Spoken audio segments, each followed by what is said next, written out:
अस्सलाम वालेकुम। क्या हो आते सुस्त? कितने डिग्री है बाहर आज? सुबह तक तो 3 थी। सर्दी की शिद्दत। और इस शिद्दत में इस टाइम पे आप लोग आए हैं, सलूट तो बनता। आप बीमार थे? अल्लाह आपको सेहत हो, शफा वाली जिंदगी दे। इस लेक्चर के बाद आज जब आप घर जाएं तो आपने सुकून से सोना है जब तक मंडे नहीं आता। ठीक। अच्छा जी, आज हम लोग एक स्टैंडर्ड के ऊपर बात करेंगे। ऑल्दो हम ये कैफ में भी पढ़ चुके हैं, मगर जो कैफ में पढ़ा था वो इसका शायद 30% था। कैफ में ये स्टैंडर्ड शुरू होता था और 2 सफ़ों के बाद खत्म हो जाता था। इसमें कोई थॉरो कोई डिटेल कैफ में अवेलेबल इतनी नहीं थी, और आई कैफ वहां पे स्ट्रेट फॉरवर्ड सवाल पूछा करता था, straightforward criming based questions. Standard है हमारे पास ISA 210। कौन सा है? ISA 210, 210। कुछ कुछ याद है, पुरानी बातें थोड़ी सी अगर आपको रिकॉल हो। कहता है एप्लीकेबल फाइनेंशियल रिपोर्टिंग फ्रेमवर्क आपको क्या हो? एक्सेप्टेबल हो।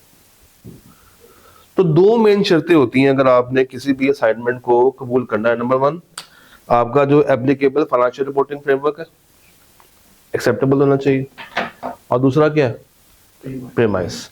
और प्रीमाइस में 3 बातें आती थी। कौन सी? मैनेजमेंट फाइनेंशियल स्टेटमेंट्स बनाएगी, मैनेजमेंट की जिम्मेदारी है FS बनाना, मैनेजमेंट की जिम्मेदारी है कंपनी में इंटरनल कंट्रोल्स लगाना, और मैनेजमेंट की जिम्मेदारी है कि ऑडिटर को हर जगह की अनरेस्ट्रिक्टेड एक्सेस प्रोवाइड करे, प्लस उसके जितने भी क्वेश्चंस हैं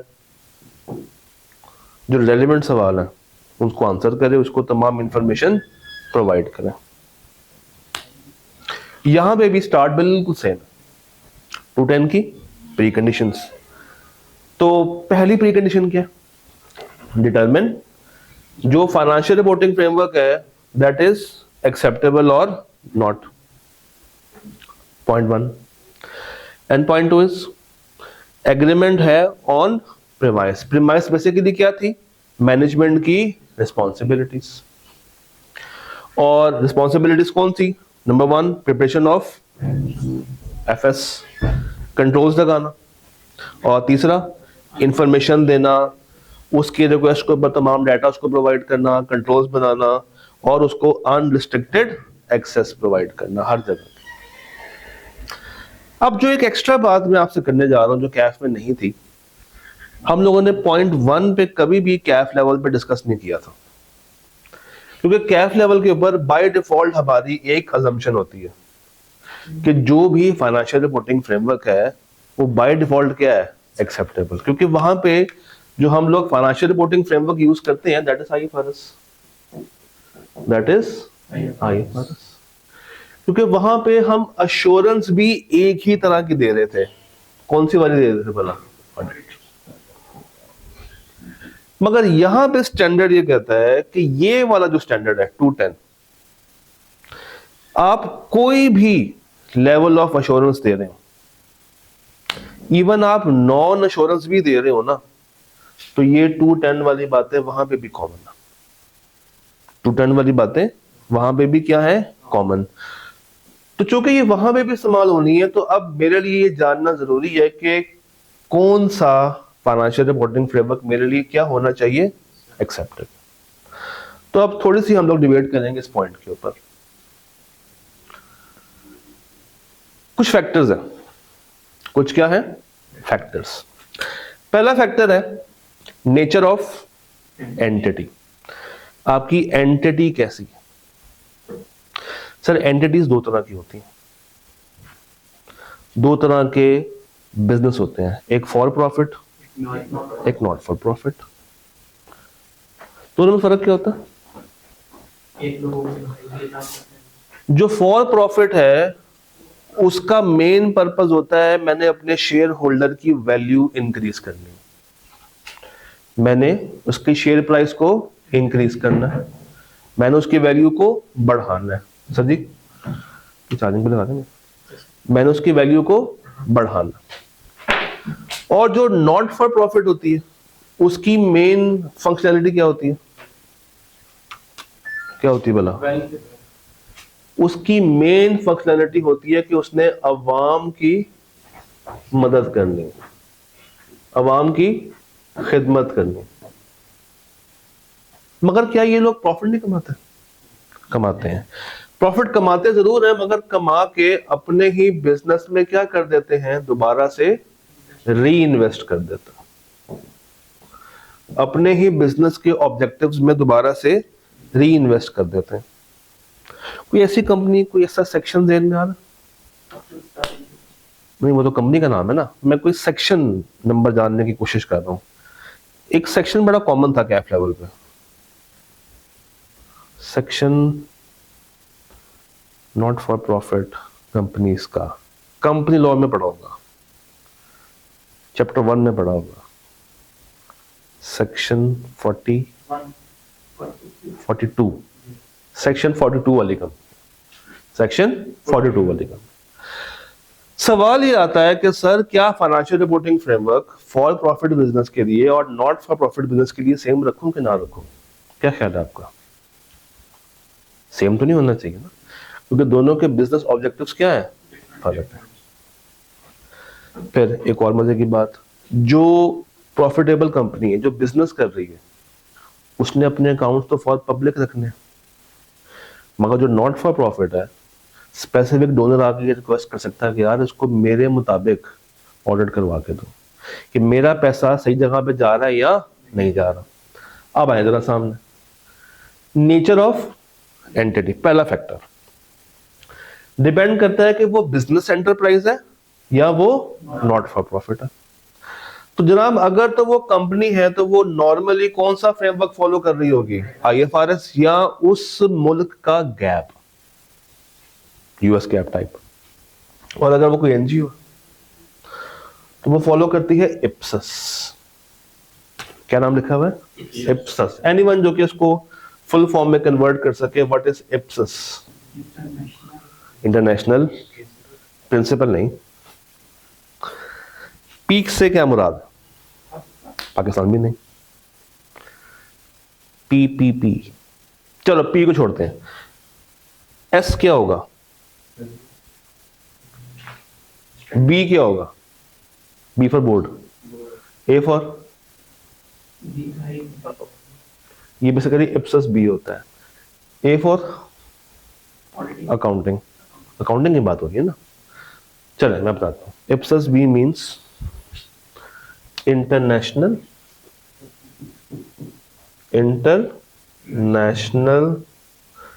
public sector accounting standards, international public sector accounting standards.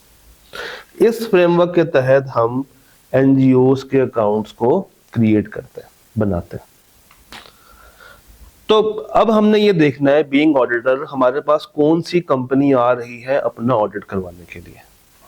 अब अगर तो वो कंपनी फॉर बिजनेस होगी तो उसके अकाउंट्स किसके मुताबिक बने होने चाहिए? IFRS के। और अगर वो कंपनी फॉर प्रॉफिट नहीं है तो इट शुड बी ऑन इप्सस। ये है पहला factor. Second factor, purpose of financial statements, कि जिन FS का ऑडिट करना है उसका पर्पस क्या है। दो तरह के पर्पस थे, एक जनरल पर्पस और एक स्पेशल पर्पस। दोनों में क्या फर्क था? जनरल पर्पस फ्रेमवर्क वो था जिसको हम यूज करते थे नॉर्मली किसके अंदर? IFRS के अंदर। और हम कहते थे कि ये फ्रेमवर्क बेसिकली आपकी अकाउंट्स अवेलेबल कर देता है फॉर पब्लिक एट लार्ज। और जो आपका स्पेशल पर्पस था, that was for a specific person, for a private person. अच्छा, तीसरा क्या? Nature of financial statements. याद करें, एक होता था complete set of financial information, जिसमें वो 5-6 स्टेटमेंट्स होती थी। कौन कौन सी? Balance sheet, income statement, cash flow, changes in equity, notes and disclosures. तो आपको मैंने याद है कहा था कि कभी कभी कंप्लीट सेट का ऑडिट नहीं होता, इंडिविजुअल सेट का भी हो जाता है।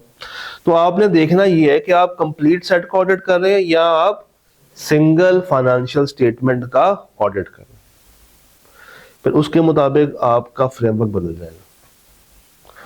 And the last one is whether law और रेगुलेशन ने कोई AFRF तो नहीं प्रिस्क्राइब करती। इसकी कोई मिसाल ज़हन में आती? सामने लिखी हुई। फर्स्ट लेक्चर याद करें, आपको मैंने बताया था कि पाकिस्तान में जो अकाउंट्स बनते हैं वो सिर्फ IFRS के ऊपर नहीं बनते, उसमें IFRS तो होता ही है प्लस कंपनीज एक्ट के 4th या 5th schedule, 4th for listed and 5th for other than listed. तो आप मुझे बताइए पाकिस्तान के अंदर कौन सा फैक्टर ज्यादा कॉमन है? ये वाला फैक्टर, क्योंकि हमारे खाली अकाउंट्स किसके ऊपर नहीं बनते? IFRS के ऊपर। हमें पाकिस्तान के अंदर IFRS के साथ किसको फॉलो करना पड़ता है? कंपनीज एक्ट के स्केड्यूल। तो अब अगर आपसे कोई पूछे, फर्म में कोई भी पूछ ले कि भाई मुझे बताओ ये FRF एक्सेप्टेबल कब होंगे, तो आपने कहना भाई देखो हमने 4 फैक्टर्स पे फैसला करना। Number 1 nature of entity, number 2 purpose, number 3 nature of financial statements, वो था नेचर ऑफ एंटिटी, और चौथा लॉ और रेगुलेशन ने कोई फ्रेमवर्क प्रिस्क्राइब किया है या नहीं किया। Done, simple. सर हेडिंग पढ़िएगा।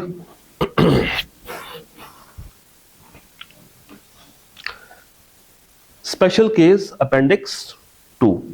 अगर आप मेन स्टैंडर्ड पे जाएंगे ना तो ये बिल्कुल स्टैंडर्ड के एंड पे एक अपेंडिक्स के तौर पे चीज लगी हुई है, मगर उसकी रेलेवेंस इस पॉइंट के साथ बनती है, तो हम उसको साथ ही पढ़ लेते हैं। हेडिंग पढ़िएगा प्लीज, येलो में जो लिखी हुई है। Jurisdictions not having standard setting organization or prescribed financial reporting framework। इसमें जो इंपॉर्टेंट वर्ड है दैट इज jurisdiction। इससे क्या मुराद है शायद की? jurisdiction से मुराद कानून। अच्छा, और कोई मतलब समझ में आता है? jurisdiction इलाका, इट मीन्स इलाका, वो शहर, वो इलाके, वो गांव, वो बस्ती जहां पे उनका कोई भी अपना स्टैंडर्ड सेटिंग इदारा नहीं। भाई पाकिस्तान में there is companies act, India में उनके अपने स्टैंडर्ड्स हैं, US में उनके अपने स्टैंडर्ड्स हैं। भाई फर्ज करें आप एक जजीरे पे फंस गए, एक आइलैंड पे फंस गए, वेस्ट इंडीज से भी दूर एक आइलैंड है, वहां पे आपकी फर्म ने भेजा कि जाओ जाके उस आइलैंड पे फंसी हुई कंपनी का ऑडिट करके आओ। अब आप वहां पे चले तो गए, आप परेशान हैं क्योंकि उनका कोई अकाउंटिंग स्टैंडर्ड एग्जिस्ट नहीं करता। अब क्या करेगा ऑडिट? ऑडिट तो करना। अच्छा, एक आंसर आया कि उन्होंने जिस भी हिसाब से बनाए होंगे उस हिसाब से हम लोग ऑडिट कर लें। ठीक है, आप क्या कहते हैं? ऐसा ही होगा, जो कहते हैं उनकी बात मान लें। वो कहते हैं कि हम लोग इन्वेंट्री को लाइबिलिटी समझते हैं, हम लाइबिलिटी ट्रीट करके आ जाए। वो कहते हैं कि जनाब हमें लगता है कि गाड़ी चूंकि करंट से दौड़ती है तो गाड़ी हमारा करंट एसेट है, उनकी बात मान लें। उनको लगता है कि जो प्रॉपर्टी प्लांट इक्विपमेंट है इसकी वैल्यू हमेशा गिरती है, बढ़ती नहीं है, उनकी बात मान लें। उनको हम बताएंगे मगर वो शायद हमारी बात माने शायद ना माने, और अगर गुस्सा हो जाए तो हमें पानी में धक्का देगा, पर आप डूबते रहेंगे, कोई बचाने के लिए भी नहीं आएगा। क्या करें? की करिए। स्टैंडर्ड कहता है ना परेशान, मैं हूं तुम्हारे लिए। ऑडिटर में also make determination by considering whether accounting conventions exhibit following attributes or not। क्या मतलब, इस लाइन की कोई मतलब समझ आया? नहीं है। स्टैंडर्ड ये कहता है कि ऑडिटर सबसे पहले देखेगा कि वहां पे जो भी रूल्स लग रहे हैं, अच्छा उसने उस रूल को एक नाम दिया है, कन्वेंशन, कि वहां पे जो भी अकाउंटिंग जिस तरीके से भी चल रही है, ऑडिटर पहले देखेगा कि क्या उसमें ये 5 एट्रीब्यूट्स हैं या नहीं। सर ये 5 एट्रीब्यूट्स कौन से हैं? रेलेवेंस, कंप्लीटनेस, रिलायबिलिटी, न्यूट्रलिटी और अंडरस्टैंडेबिलिटी। दोबारा से, ऑडिटर सबसे पहला काम क्या करेगा, देखेगा कि जो वहां पे कन्वेंशंस हैं उनमें ये फीचर्स पाए जा रहे हैं या नहीं। पहला फीचर कौन सा है? अगला कौन सा है? अगला कौन सा है? अगला कौन सा है? अगला कौन सा है? सर ये रेलेवेंस क्या होती है? What you mean by the term relevance? क्या लायबिलिटी को लायबिलिटी बनाया हो, एसेट को एसेट बनाया हो, हर चीज को रेलेवेंट क्राइटेरिया के मुताबिक ढाल दिया हो। अच्छा, कंप्लीटनेस मीन जो स्टैंडर्ड नॉर्मली फॉलो होते हैं और उनके लगाए हुए कन्वेंशन में कोई चीज मिस ना हो। तीसरा, हम उनके स्टैंडर्ड्स के ऊपर या उनकी कन्वेंशन के ऊपर रिलाई कर सकते हो। मगर रिलाई भी कब करेंगे? जब ऊपर की 2 बातें पूरी हो रही होंगी, रेलेवेंट भी होगा और कंप्लीट भी होगा। The fourth point is biased ना हो, एक तरफ झुके हुए ना हो, किसी एक स्पेसिफिक सेक्टर को ज्यादा फोकस ना कर रहे हो। समझ में आना चाहिए। They are easy to understand. For example, Pakistan से एक ऑडिटर जिसका नाम है अली हमजा, ये भाई साहब को मौका मिला अपने आप को प्रूफ करने का, अपने आप को प्रूफ करने का। इन्होंने सफर तय किया और ये पहुंच गए एक XYZ आइलैंड पे, युगांडा का एक XYZ आइलैंड, बल्कि उससे भी आगे दूर दराज। और वहां पे कुछ गिनती के लोग हुलाला कर रहे थे। अब उन्होंने कहा कि भाई तुम तो आ गए हो, तो भी तो तुम्हारे सामने भेज दिए, अब आगे क्या करो, हमारे अकाउंट्स का ऑडिट करो। तो आपका पहला सवाल क्या होगा उनसे? पहला सवाल क्या होगा आपका उनसे कि तुम्हारा फाइनेंशियल रिपोर्टिंग फ्रेमवर्क कौन सा है, और जो भी होगा आप ये जानना पसंद करेंगे कि क्या वो एक्सेप्टेबल है या नहीं। अब यहां पे ना तो वो कोई ख़ास मकसद है, ना तो पर्पस है, ना उसकी कोई ख़ास नेचर है, तो आप ये बात तो चेक नहीं कर पाएंगे, क्योंकि उनके पास कोई भी स्टैंडर्ड सेटिंग इदारा तो अवेलेबल ही नहीं है। तो यहां पे अब आपने कंपैरिजन करना है उनकी कन्वेंशंस वर्सेस IFRS। नॉर्मली कौन सा होता है? IFRS। तो अब उनके जो कन्वेंशंस है उसको कंपेयर करना है IFRS के साथ, और देखना है कि ये IFRS से कितने ज्यादा रेलेवेंस रखते हैं, कितने करीब करीब है, क्या वो उतने ही कंप्लीट है या नहीं है, रिलायबल है या नहीं है, न्यूट्रल है और उसकी समझ भी आती है। जितने करीब करीब होंगे मुझे समझ लग जाएगी कि हाँ यार ये मैनेजेबल काम है, ये काम क्या है? मैनेजेबल। तो क्या होगा, ऑडिटर में also compare there accounting conventions with an existing acceptable financial reporting framework.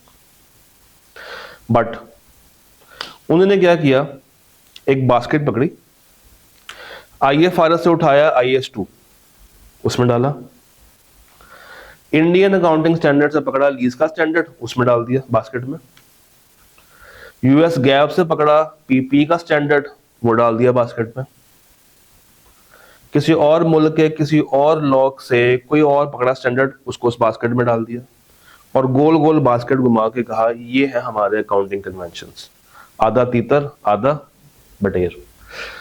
Standard कहता है वो काम नहीं करना देना।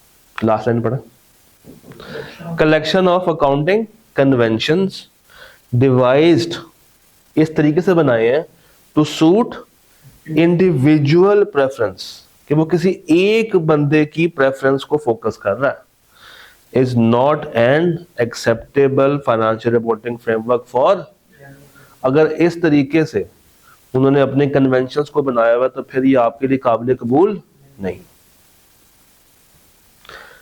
इसी चीज के ऊपर आईकैप ने सिर्फ एक दफा एक सवाल पूछा था समर 2019 में, और चूंकि बच्चे इतने ज्यादा अवेयर नहीं थे इस अपेंडिक्स के अंदर, तो बच्चे ढूंढते रहे कि आईकैप ने पूछ कहां से लिया। एंड माइंड यू, आपको मैं वो सवाल दिखाई देता हूं, which is also your homework.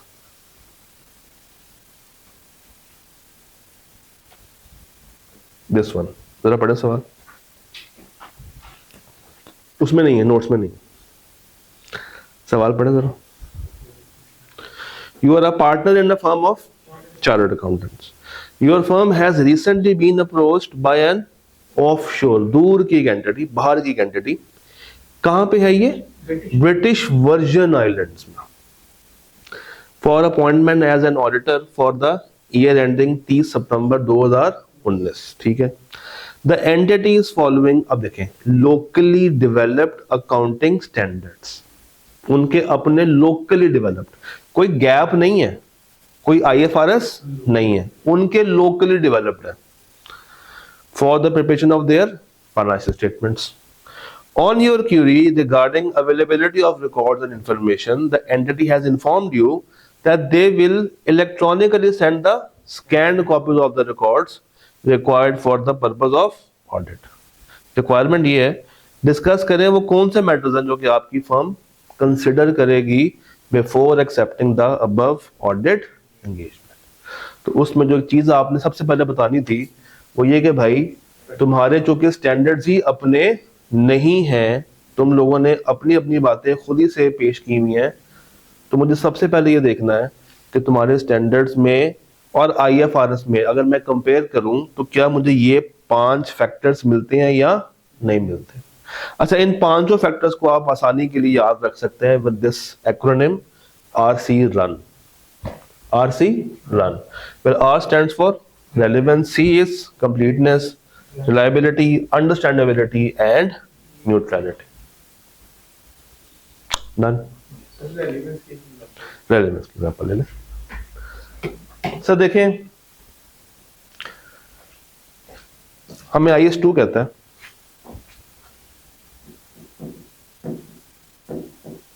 कि इन्वेंट्री को आपने या रिकॉर्ड करना किस पे, FIFO पे, या रिकॉर्ड करना किस पे, FCO पे। भाई वो रिकॉर्ड करके बैठे मैं किस पे, LIFO पे। तो जब हमें ये पता चला कि वो LIFO पे रिकॉर्ड कर रहे हैं, क्या मुझे भरोसा आएगा उनके स्टैंडर्ड के ऊपर? क्या ये अकाउंटिंग पॉलिसी हमारे IFRS के मुताबिक रेलिवेंट है या नहीं, है या नहीं, नहीं मुनासिब है या नहीं, नहीं। तो ये रेलिवेंस है। ओके, उसके बाद अब ये बात आप लोगों ने कैप में पढ़ी हुई है कि अगर प्री कंडीशंस मौजूद ना हो, पहला step, auditor shall discuss the matter with the management. Second step, auditor shall not accept the audit engagement. And third, if management imposes a scope limitation of pervasive nature requiring to disclaim, याद है scope हो pervasive हो तो आप कौन सी opinion देते हैं, disclaimer. Auditor shall not accept that engagement, हाँ अनलेस अगर लॉ आपसे जबरदस्ती वो काम करवा रहा। दोबारा से होता है, अगर प्री कंडीशन मौजूद ना हो तो पहला स्टेप क्या होता है, डिस्कस करेगा किसके साथ, जाके मैनेजमेंट के साथ। क्यों करेगा डिस्कस? समझाएगा कि भाई तुम्हारी जिम्मेदारी हमारी जिम्मेदारी, चलो मान जाओ, तुम ये काम कर लेना, तुम्हारा फायदा होगा। हाथ आई हुए लक्ष्मी को छोड़ता नहीं, नहीं मानते। कौन नहीं मानती? मैनेजमेंट। अगला स्टॉप किसका है?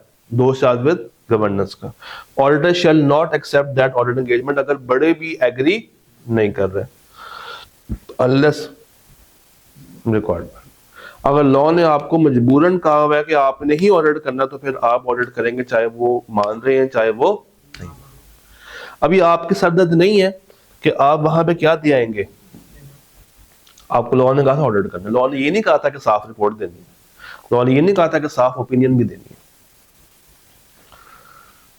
सर उसके बाद याद है कुछ प्रिंसिपल कंटेंट्स होते थे एंगेजमेंट लेटर के, कौन से थे? मैनेजमेंट की जिम्मेदारियां, एफआरएफ कौन सा होगा, हमारी जिम्मेदारियां, ऑडिट का स्कोप क्या होगा, नेचर क्या होगी, टाइमिंग क्या होगा, एक और पॉइंट रिपोर्ट किस तरह की देंगे, रिपोर्ट किस तरह की देंगे। तो ये सारी पुरानी बात है, दफा पढ़ लें।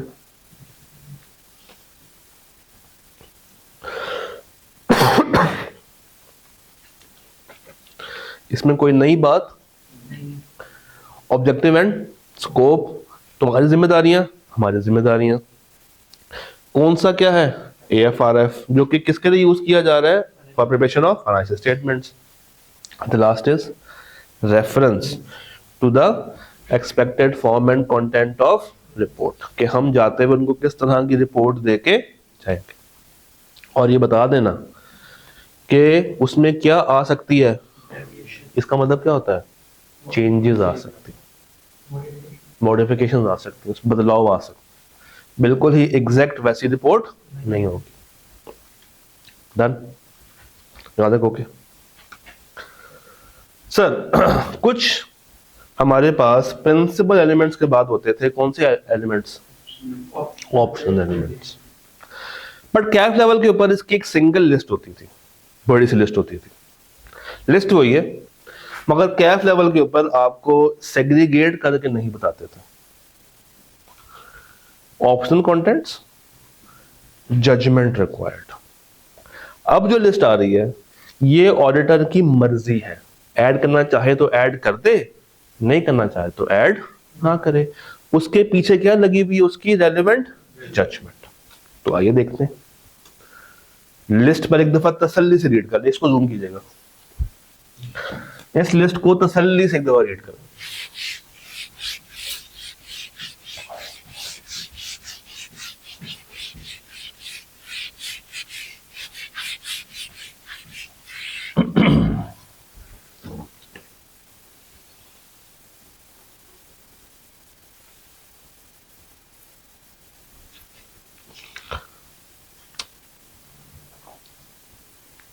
पहला पॉइंट क्या है, स्कोप ऑफ। पीछे हम लोगों ने कहा था कि हम प्रिंसिपल एलिमेंट्स में लिखेंगे कि हमारे ऑडिट का स्कोप क्या है और उसका ऑब्जेक्टिव क्या है। यहां पे अगर हम अपने स्कोप को मजीद क्या करने जाते हैं, इलेबोरेट, तो हम उसको मजीद भी इलेबोरेट कर सकते हैं। Second point, any other communication of results, जो भी हम लोग एविडेंस हासिल करेंगे, जो भी हमारी कम्युनिकेशन होगी, उसको किस तरीके से किया जाएगा। जो भी हम लोगों ने रिजल्ट्स आइडेंटिफाई किए हैं वो आप तक ईमेल करने हैं, फैक्स करने हैं, किस तरीके से हमारी कम्युनिकेशन आपसे होनी चाहिए। थर्ड पॉइंट, ये तो बड़ा फेवरेट पॉइंट होता है, fact that because of inherent limitations of an audit and internal control there is risk that some misstatements may not be। हम ये कहना चाह रहे हैं कि भाई हम तुम्हें कौन सी एश्योरेंस नहीं दे रहे, एब्सोल्यूट, और कौन सी दे रहे हैं, रीजनेबल। उसमें चांस होता है कि हम कुछ मिसस्टेटमेंट्स डिटेक्ट ना कर सके। रुके, यहीं से एक और कॉन्सेप्ट भी निकलता है, ये कौन सा रिस्क है, ऑडिट रिस्क है, इंटरनल कंट्रोल का रिस्क है, इनहेरेंट रिस्क है, या डिटेक्शन रिस्क है। डिटेक्शन रिस्क वो क्या होता था भला, कि ऑडिटर अपने लगाए हुए प्रोसीजर्स से भी क्या नहीं डिटेक्ट कर पा रहा, मिस्टेक्स। तो टेक्निकली हम उसको शुरू में बता देते हैं कि भाई हमारे ऑडिट में क्या आ सकता है, डिटेक्शन रिस्क आ सकता है। चौथा पॉइंट पढ़े, arrangements regarding planning and performance, यानी कि हम 300 वाली बातें कर रहे हैं। कि हम लोगों ने किस तरह ऑडिट को प्लान करना है, कैसे हम उसको परफॉर्म करेंगे और हमारी टीम में कौन कौन से लोग होंगे। 5वां पॉइंट, मैनेजमेंट से क्या एक्सपेक्टेशन है, वो हमें हर चीज लिख के देंगे, यानी कि 580 की एप्लीकेशन होगी। 6 पॉइंट पढ़े, agreement of management to make available to auditor क्या, ड्राफ्ट फाइनेंशियल स्टेटमेंट्स। कब, टाइम।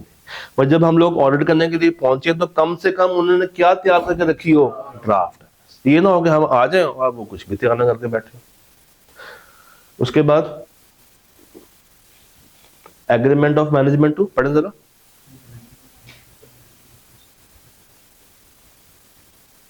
ये स्टैंडर्ड कौन सा, जरा गौर कीजिएगा प्लीज। सबसीक्वेंट इवेंट, ऊपर वो किसकी बात कर गया, 580 की, यहां पे वो किसकी बात खेल गया, 560। डिटेल में नहीं गया, एक लाइन से लिख दिया कि 580 भी एप्लीकेबल है और 560 भी एप्लीकेबल है। बाद में मुकर ना जाना, बाद में मुकर ना जाना। उसके बाद पैसा, पैसा किस बेस पे क्या तय होगा, पैसा किस तरीके से क्या होगी, बिलिंग, किस बंदे के कितने पैसे, क्या रेट चलेगा, कितने आवर्स काम करने। और लास्ट इज, जब आपको ये लेटर पहुंचेगा तो हम एक्सपेक्ट कर रहे हैं कि आप हमें क्या देंगे, इसकी एक्नॉलेजमेंट, कि आप इन सब चीजों को एग्री करते हैं या नहीं। तो अगेन कुछ ऐसे कंटेंट जो कि बाय डिफॉल्ट आने ही आने हैं, वो कौन से होते हैं, प्रिंसिपल कंटेंट्स, ये आने ही आने हैं। ये कौन से हैं, उसकी जजमेंट चाहिए। ये लिस्ट 1, कैफ में एक ही लिस्ट होती थी, एक और लिस्ट भी है, वो पढ़ेगा लिखा हुआ है इफ रेलेवेंट। क्या मतलब है दोनों में, फर्क क्या है, जजमेंट रिक्वायर्ड और इफ रेलेवेंट, फर्क क्या है। अगर मुनासिब होगा तो, अगर नहीं है तो फिर नहीं आएगा। बट वो क्या था, वो उसकी जजमेंट पे था। पहला पॉइंट पढ़े, जजमेंट इसमें नहीं ना, ये सिनेरियो एग्जिस्ट करेगा तो हम लेकर आएंगे, अदरवाइज ये पॉइंट को हम शामिल नहीं करेंगे। जैसे किसकी जरूरत पड़ रही है और कब पड़ती है, जब हम कोई ऐसी चीज करें जिसका ताल्लुक ऑडिट और अकाउंट से ना हो। अगला पॉइंट पढ़े कि हमें हेल्प चाहिए। अब कैफ में ये एक ही लिस्ट थी, जो कैफ में आपको लिस्ट मिलती है वो एक ही मिलती है, उसमें बाइफर्केशन नहीं है। तीसरा पढ़े, अगर पुराना ऑडिटर कोई है तो उसके साथ हम सलाम दुआ कर सकते हैं। चौथा, हमारी लायबिलिटी को क्या कर दो, रिस्ट्रिक्ट। क्या मतलब, क्या मतलब, भाई ये कंपनी का ऑडिट होता है और हम कहते हैं कि तुम्हारे अकाउंट्स क्या दे रहे हैं, ट्रू एंड फेयर व्यू। कुछ महीनों के बाद वो एंटिटी फ्रॉड कर लेती है, उसकी गोइंग कंसर्न डाउट पे आ जाती है और वो एंटिटी खत्म हो जाती है। स्टेक होल्डर्स कहते हैं कि भाई पता कराओ इस कंपनी का ऑडिटर कौन था, जिसने कौन सी ओपिनियन दी हुई है, true and fair view, unmodified. तो जितना नुकसान हुआ है अब हम लोगों ने किससे लेना है, ऑडिटर से। वो देगा नुकसान आपको, नहीं, वो कहेगा भाई हम क्या हैं, हम क्या हैं, एक पार्टनरशिप फर्म, मगर पार्टनरशिप फर्म की तो लायबिलिटी अनलिमिटेड होती है। ऐसा ही है ना, सोल प्रोप्राइटर और पार्टनरशिप की लायबिलिटी क्या होती है, अनलिमिटेड। मगर याद रखिएगा ऑडिट फर्म्स की लायबिलिटी लिमिटेड होती है। हम उसको क्या कर लेते हैं, रिस्ट्रिक्ट कर लेते हैं कि एक हद तक ही हम लोग लायबल हैं। कब तक, कि हमने जिस साल का ऑडिट किया था तब तक वो एंटिटी क्या थी, ट्रू एंड फेयर, और हमने कौन सी ओपिनियन दी हुई है, अश्योरेंस कौन सी दी हुई है, रीजनेबल दी हुई है। हमने कौन सा एब्सोल्यूट काम किया हुआ, तो ये हमारे ऊपर कोई भी तुम्हारा कर्ज नहीं। अगला पॉइंट पढ़े, reference to any further agreements, और आखिरी any obligation to provide audit working papers to, क्या मतलब? चले ये बताइए, ऑडिटर जो डॉक्यूमेंटेशन करता है वो किसकी मलकियत होती है? ऑडिटर की, मैनेजमेंट की? ऑडिटर की, उसकी मलकियत होती है। क्या कोई जिम्मेदारी है किसके ऊपर? ऑडिटर के ऊपर, कि उसने क्या शेयर करनी है, किसके साथ? तो ये सिर्फ कब आएगा? जब रेलेवेंट। और जो पिछले वाली लिस्ट थी वो उसकी क्या है? जजमेंट। ये लिस्ट उसकी क्या है? जजमेंट में आती। डन। कंपोनेंट्स, ये कंपोनेंट्स क्या होते हैं? एनीवन? आप में से कोई बताना चाहेगा? What are? नहीं। बचपन में आप लोगों ने अकाउंटिंग पढ़ी थी, और जब आप लोग अकाउंटिंग पढ़ते हैं तो वहां पे एक कॉन्सेप्ट आता है कंसोलिडेशन। आता है कि नहीं आता? आता है ना? उसमें क्या होता है? एक आपके पास होती है पेरेंट, और एक आपके पास क्या होती है? सब्सिडियरी। कंबाइन बोलूं तो ये क्या है? ग्रुप। और अगर इंडिविजुअल बोलूं तो ये कहलाता है कंपोनेंट। इंडिविजुअल बोलूं तो क्या कहलाता है? कंपोनेंट। कंबाइन बोलूं तो क्या कहलाता है? ग्रुप। चलो एक और वर्ड देता हूं, इसको हम एक और नाम तो देते थे, कौन सा नाम था? Holding company. और ये कौन सी थी? Subsidiary company. क्या ये जरूरी है कि जो ऑडिटर पेरेंट का हो वही ऑडिटर सब्सिडियरी का हो? जरूरी नहीं है, मगर ऐसा होना हो तो अच्छी बात है। क्यों भाई? अगर पेरेंट की 100% शेयर होल्डिंग है किसमें? तो जो इसके डायरेक्टर्स होंगे वही किस पे काम कर रहे होंगे? सब्सिडियरी पे। तो स्टैंडर्ड कहता है एक दफा पहले देख लो कि अगर तुम सब्सिडियरी का ऑडिट करने के लिए जा रहे हो तो क्या उसकी पेरेंट के भी ऑडिटर तुम हो या नहीं, और ये भी देख लो कि उस पेरेंट का उस सब्सिडियरी में कितने % क्या है? कंट्रोल। कितना उसका हिस्सा है, ये सब्सिडियरी उस पेरेंट की कितनी बात मानती है। इसका हमें क्या फायदा होगा? आइए देखते हैं। अगेन ये चीज कैफ में नहीं थी, पढ़े जरा, पहले खुद रीड करें।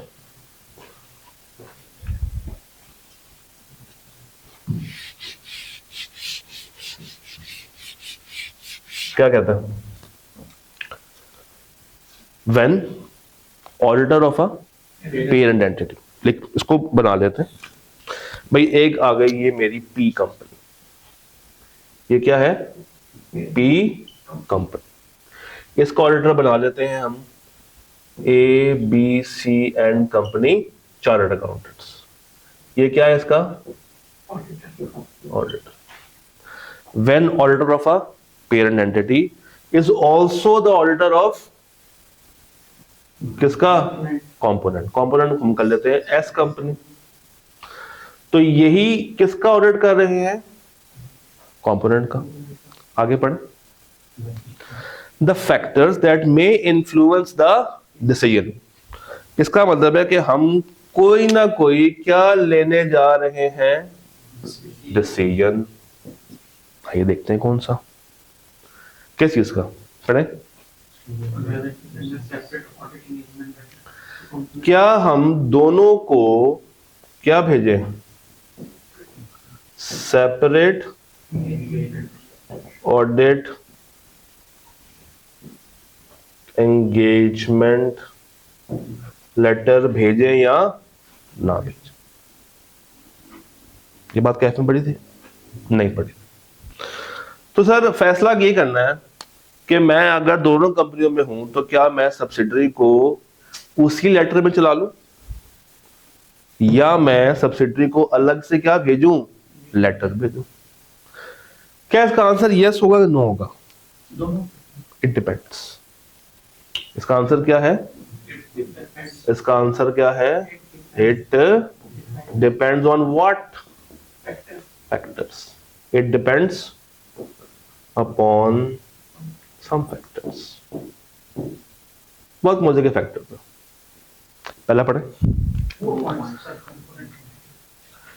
क्या एस कंपनी का ऑडिटर पी कंपनी के लोग लेकर आ रहे हैं या ये एस कंपनी खुद अपॉइंट कर सकती है? तो मुझे खुद बताएं। अगर एस कंपनी का ऑडिटर पी कंपनी कर रही है अपॉइंट, तो हमें एस कंपनी में दोबारा से खत भेजना है? नहीं भेजना। और अगर एस कंपनी इस काबिल है कि अपना अच्छा बुरा खुद सोच सकती है, तो फिर इसको अलग जाएगा और इसको अलग जाएगा। सेकंड पॉइंट,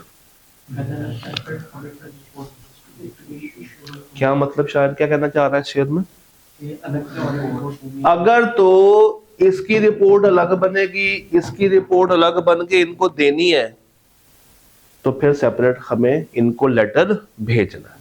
और अगर हम एक रिपोर्ट से दो शिकार कर सकते हैं, तो फिर अलग से भेजने की जरूरत नहीं है। तीसरा पॉइंट, भाई अगर लॉ कह दे कि इसको भेजो तो भेजो, लॉ ने कहा जरूरत नहीं है तो नहीं है। अगला पॉइंट, भाई अगर इसका कंट्रोल कितने परसेंट है, या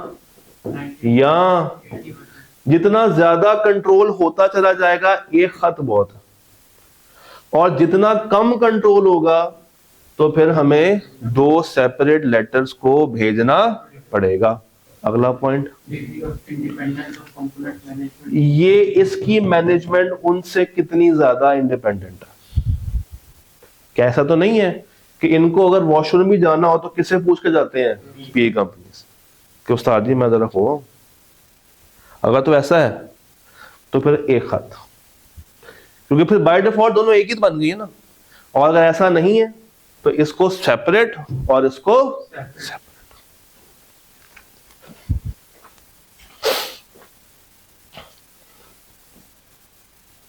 डन। कोई मुश्किल बात अभी तक लगी तो मुझे बता दें। ये ओके है? पक्की बात है? आखिरी फैसला।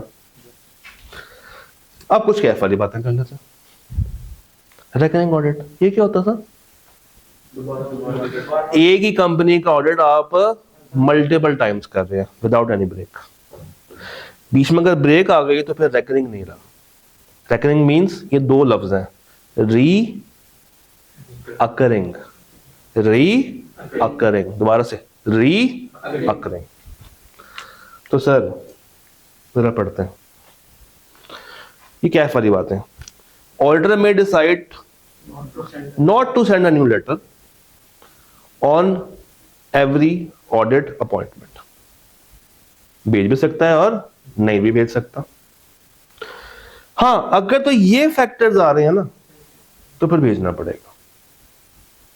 कौन से फैक्टर्स पड़ते हैं? एंटिटी की मैनेजमेंट चेंज हो गई है, एंटिटी की ओनरशिप चेंज हो गई है, और बिजनेस बदल गया है, नया स्टैंडर्ड आ गया है, फाइनेंशियल रिपोर्टिंग फ्रेमवर्क्स रिवाइज हो रहे हैं। पिछले साल जब हम ऑडिट करने के लिए गए थे तो एंटिटी ने काफी चीजें क्या की हुई थी, तो अब उनको दोबारा से याद करवाना जरूरी है। जिनके साथ हमारा तय हुआ था कॉन्ट्रैक्ट, वो लोग अब छोड़ के जा चुके हैं, सीनियर लोग चेंज हो गए। तो ये एक जेन्युइन लिस्ट है। ये क्या है? जेन्युइन। अगेन ये कंपल्सरी नहीं है, ये कंपल्शन नहीं है, ये बेसिकली उसकी क्या है? जजमेंट। ये ऑर्डर की क्या है? जजमेंट, कि मैं दोबारा से खत भेजूं या ना भेजूं।